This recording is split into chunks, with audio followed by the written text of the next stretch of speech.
Hey everybody, Matt Burke here. Today I'm going to be reviewing The Savage Sword of Conan, number 4, Battle of the Blackstone. This one has a really cool thing going on with it. It's like a prequel to the Battle of the Blackstone miniseries that's coming out.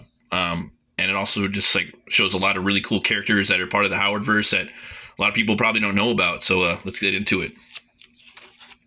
It starts up with this really cool cover art from the Free Comic Book Day by Del Torre.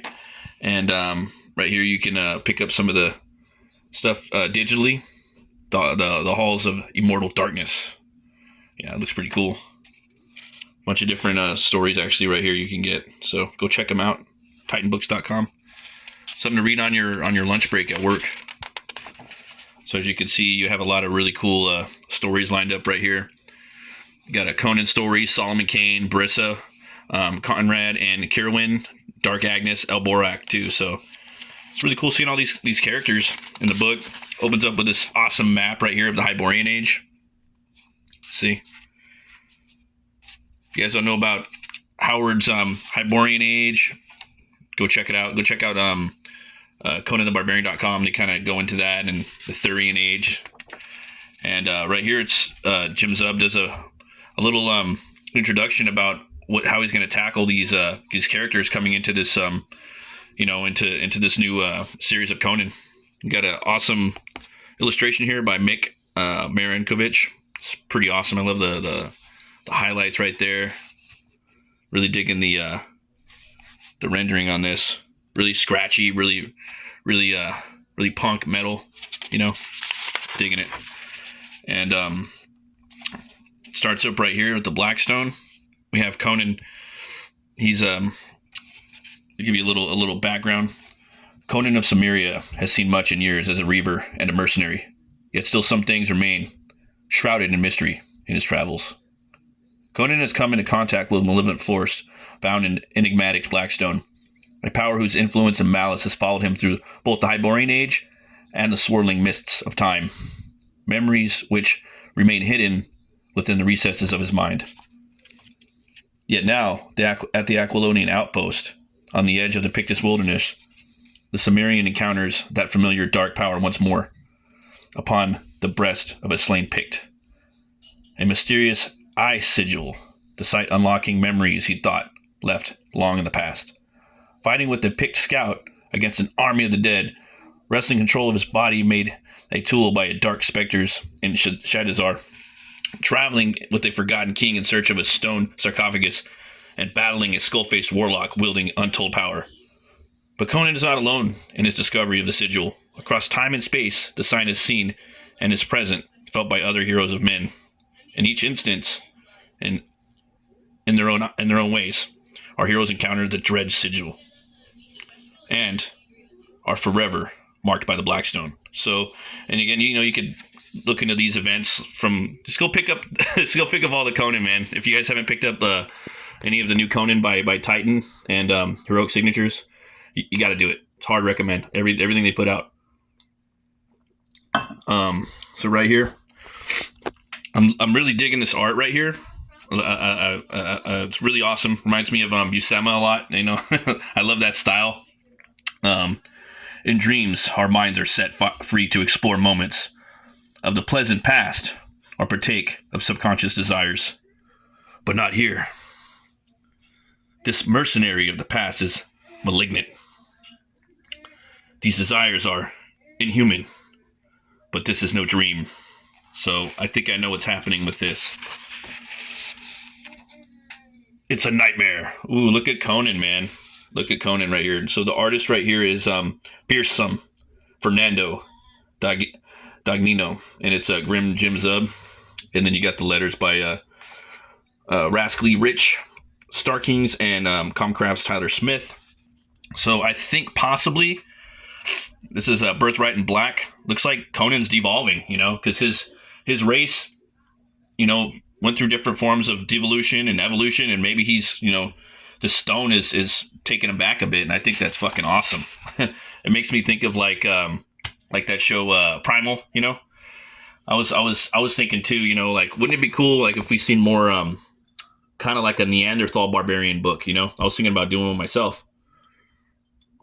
because you don't really see too many of those, like where they're really primitive to where there was one book I did a review on by Ben Templesmith called Original Hate with Neanderthals in it. If you guys haven't read that book, go pick it up if it's available. If not, check out the review too. I have it. But here we go. A hellish vision formed from deep wells of dread, echoes of terror from the distant past. So, there you go. Sees a sigil. And it might just be a vision too from his forebearers, a time of beasts who walk like men. I love this, man. This is freaking awesome. Such a cool double pager. Yeah, this guy's a badass, man. I'm really digging this artist.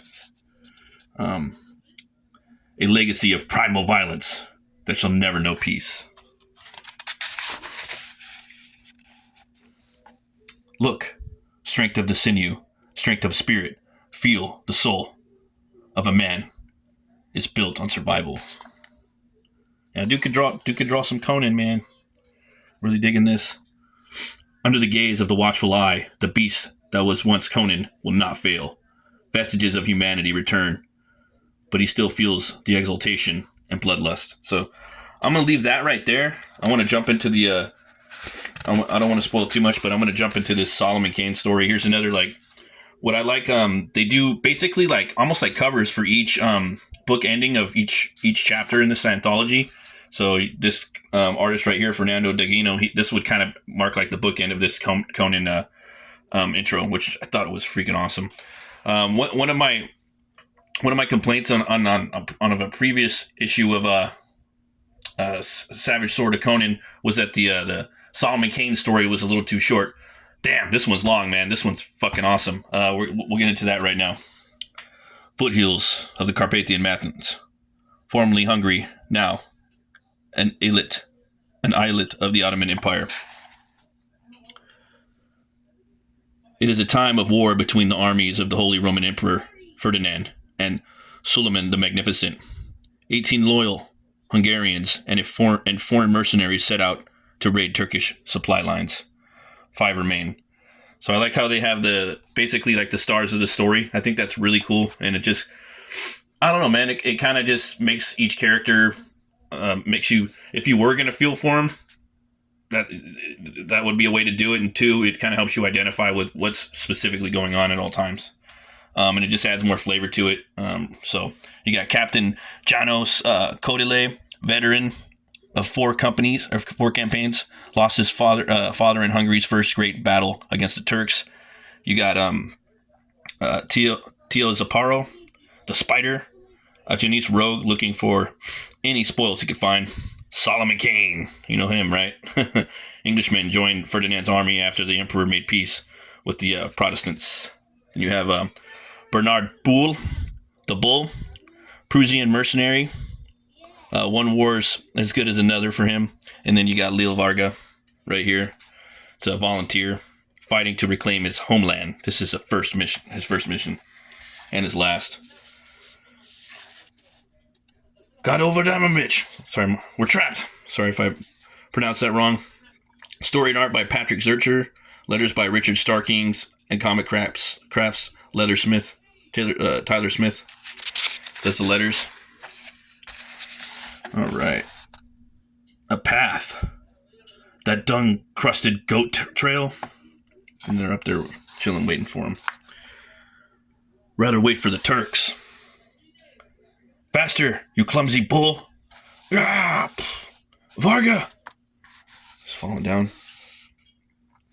You want the Schweinhund? Come get us. Aye.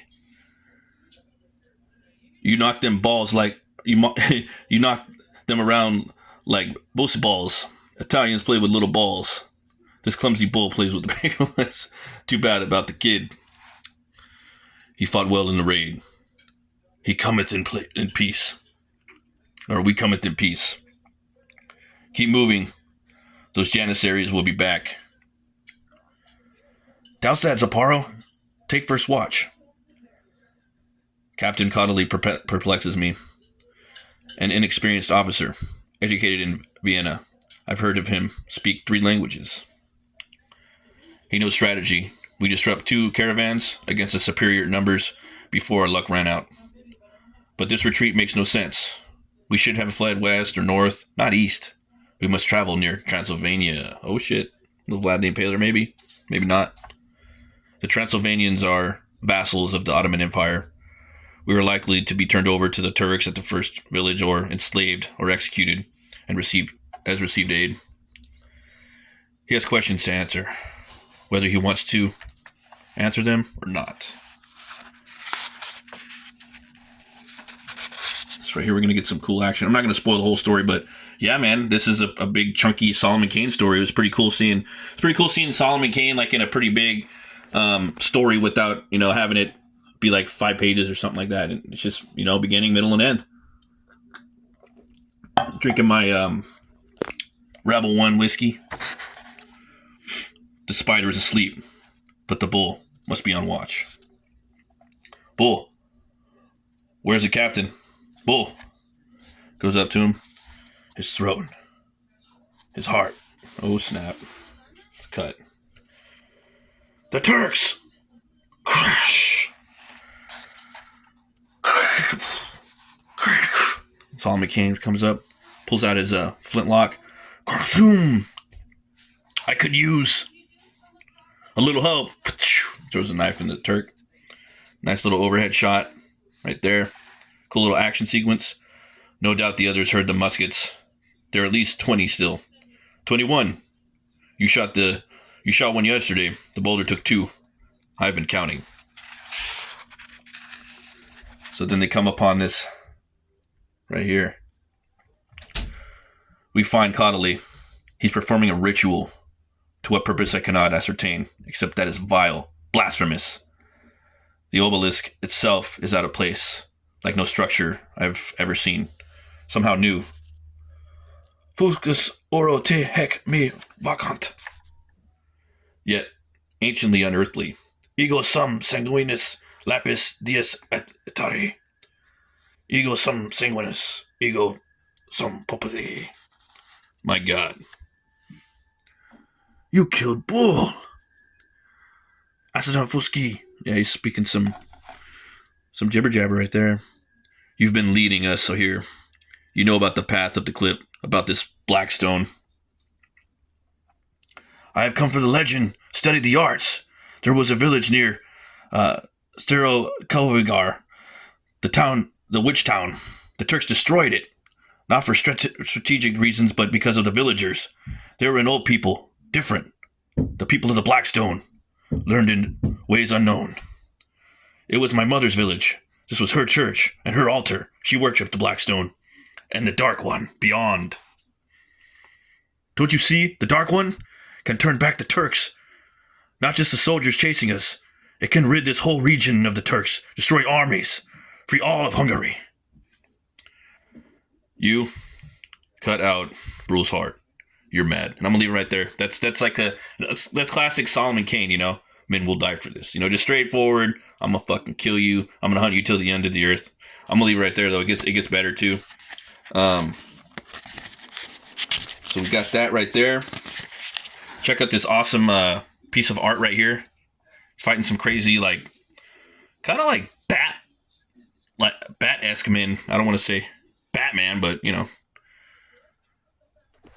even though Batman came out at the same time as Black Bat and a bunch of other bat vigilante type characters.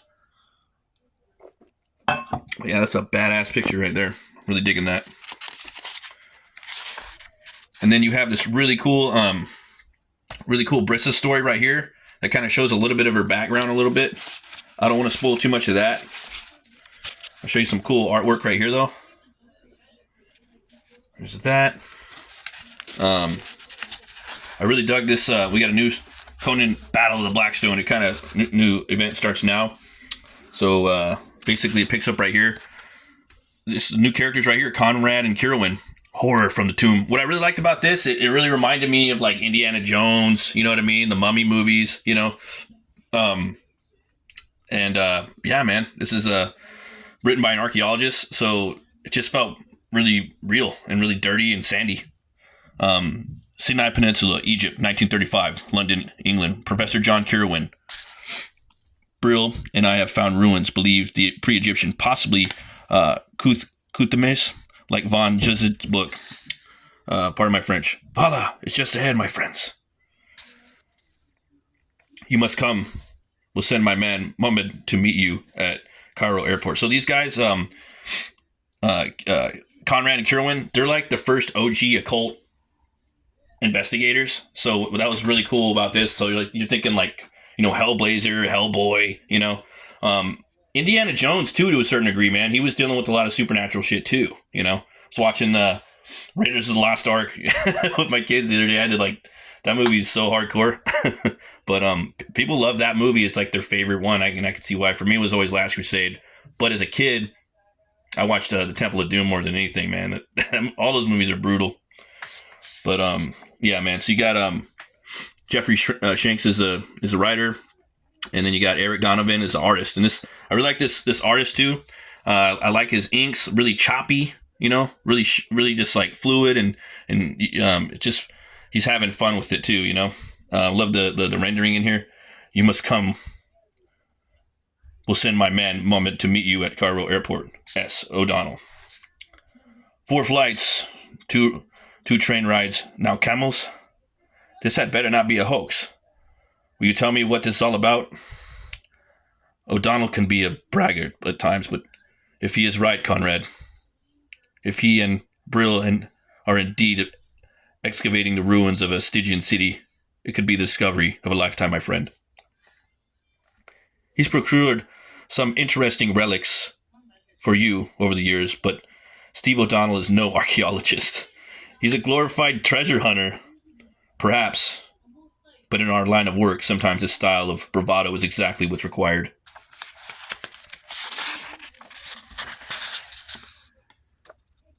How does O'Donnell even know about Stygia? There are only a handful of people who have even heard of the lost Hyborian age, and most think it's a myth. He read about it in nameless cults, of course. Von Juzit, you let him borrow the Black Book? Didn't you? Good God, man. O'Donnell has extensive contacts and resources we need, Conrad. Getting him on our side is important. The book that made that possible, and now we may have the proof that von Junzit was telling the truth. A lost epoch of forgotten civilizations. My friends, this is wrong. Where are the workers? It looks like they left in a hurry. Could they have headed back to the town for supplies? All of them? No. There were supplies for at least 2 weeks, and I only left 3 days ago. Like that, TNT. Dynamite, really, Kirwan? I told you O'Donnell was a brute. In his hunt for trinkets and baubles to hawk, he destroyed precious history. I like that. They're always talking about, destroying history in this. Mohammed, what did Dr. O'Donnell and Mr. Brill find here before you left to meet us? We had just cleared a burial chamber in the tomb of an official or priest.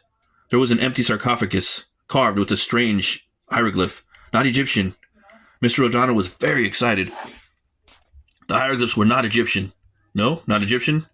Even the architecture was like nothing I've ever seen. It felt unnatural. I do not like this place. It seems vaguely pre-dynastic, and yet more advanced. Good Lord, what is that stench? There is the sarcophagus, you see. The hieroglyphs, not Egyptian. That symbol is... I've seen that somewhere before. In a book, I think. Not nameless cults, though. Oh, well. Perhaps Der Vermis Mysterious or the Necro. It looks like there's some, the Book of the Dead, right? The Necronomicon. You know I was going to say that. Hell yeah, dude. A little deep cut right there. Some Evil Dead, some H.P. Lovecraft. It looks like something has been pried out recently. Those are fresh marks. Yes, there was a gem inlaid there. Onyx, I think. Look there. Is that blood on the side of the lid? Help me slide it off. Gah! Smells worse than a prairie in an East End brothel. That was fucking funny. I See, the thing is, if I show you guys any more, like, I don't want to spoil it, but it's really cool. But yeah, definitely an awesome story for first time writer, man. He just fucking nailed it, and then I really dug it. Got a really cool story in here with Dark Agnes. It's kind of got like a manga style, but I think it works. It's not too extreme, but the action's really cool. I really love the artwork in here though. I love that house. Love the rendering. Action's really cool. And it goes into her origin story a little bit. I don't want to spoil that too much. This is almost something you could give your daughter if she's like at the right age. That's the thing about Robert E. Howard, man. He had some really cool like kick-ass women in his books. That see if a lot of readers got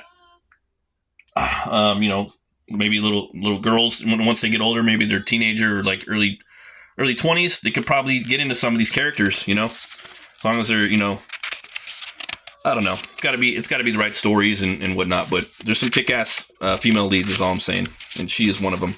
And I don't want to spoil this one. And then you got a really cool ender right here, Dark Agnes. Yeah, that's a little something. I don't want to spoil that. El Borak's story, man. His was freaking awesome too. Again, I'll show you some of the art right here.